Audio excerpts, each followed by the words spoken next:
Sid, you remember the ULIP I bought 3 years back? Yeah.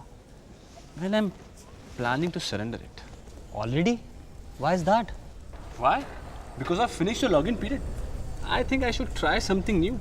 These days, there are a wide range of policies available. Sad. I think that will be a real loss. Loss? Loss of what? Actually, not a loss, double loss. Loss of time and loss of money. Just a second, my dear friend. What are you talking about? I have heard that as I finish my lock-in period, there are hardly any charges. So I think you're completely wrong. There's no loss.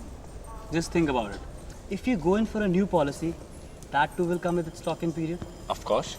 So essentially, you're blocking your money for a period of 8 years. Now, doesn't that make the 3 years you've already invested in this policy a loss of time? Actually, I didn't think of that. And the most important thing which my advisor told me about, that whether you exit the policy now or stay onto it for the full term, you've already paid the maximum charges in these 3 years. Yeah. So that means you'll have to pay these charges all over again for a new policy.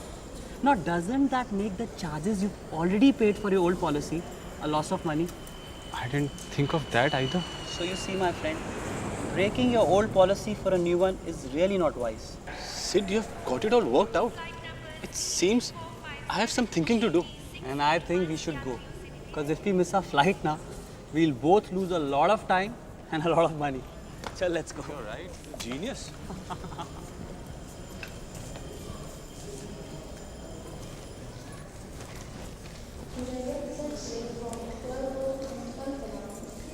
Hello, Mr. Shah. Mr. Shah, remember that policy I was talking about surrendering yesterday? Well, I want to hold on to it for some more time. Why?